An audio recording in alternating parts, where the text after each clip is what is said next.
We want to find out what's out there. We want to be able to, expand our horizons. I think that truly is built into the human spirit. We're always wondering, what's next? How much farther can we go?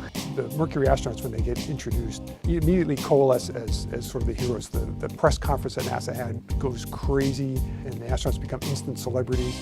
They sort of look like knights in armor in some ways, going out there to defend the honor of the United States. 3, 2, 1, 0, liftoff. All right, liftoff, and the clock has started.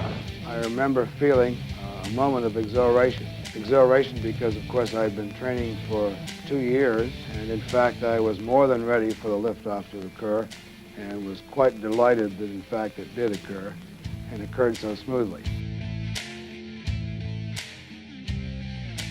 Roger, 0G, and I feel fine. Capsule is turning around.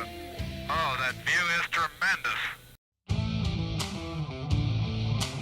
We choose to go to the moon in this decade and do the other things, not because they are easy, but because they are hard.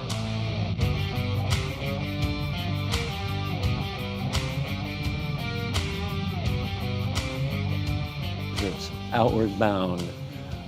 People have a human feeling, I think, for wanting to go outward bound. It's in us, to go, to see, to touch, to understand what's there.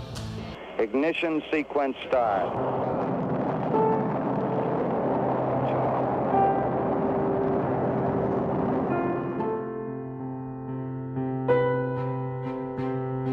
We finally come to the day, the moment. The trajectory had been wrong. They were targeted into this inhospitable place. Then they had to fly over this area at a high forward velocity, then pitch up to slow down so that kill their forward velocity, and then start down like a helicopter. Tranquility Base here. The Eagle has landed. It's one small step for man, one giant leap for mankind.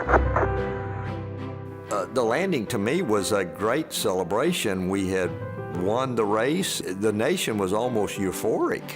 The knowledge that we gain about the origin and the evolution of the moon is one of these days going to help us right here on Earth. Of course, it's only one area, but I believe it's an important area, and I guess I'm betting a lot on it.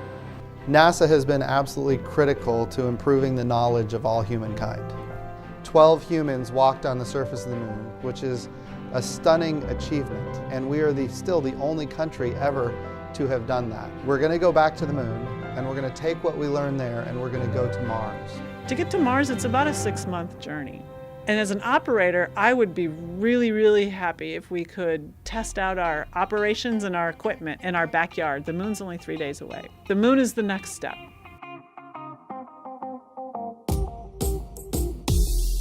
So the space station, it's more than 1 million pounds. It's as big as 2 football fields. You are not going to bring that up in one single lift.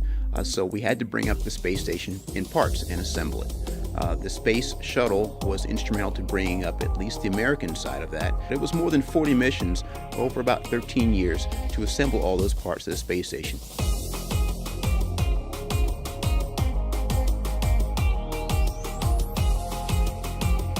And so human spaceflight is really interesting because we do adapt really quickly to the environment. How quickly it felt natural to float around. How quickly it felt normal to look out the window and see the Earth go by. Human beings are built to be able to adapt to weightlessness, and that allows us to go do that exploration.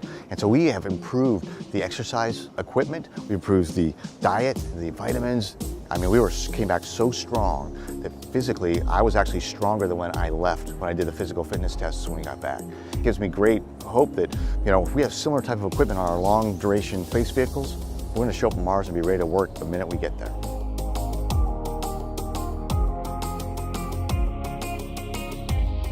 Orion, our state-of-the-art spacecraft, is designed to take crews into deep space, and then once their work is done, to safely bring them back home. Sometimes folks ask me, what do you think the next 60 years has in store? I don't know. All of the destinations that we will visit, the mysteries that we will solve, the places that we will leave footprints again. And we want to see what's out there. We want to see how it works. We want to go explore. There's always this desire to learn more, to satisfy that inquisitive nature. Let's go do it. Subscribe for more of NASA's 60th anniversary.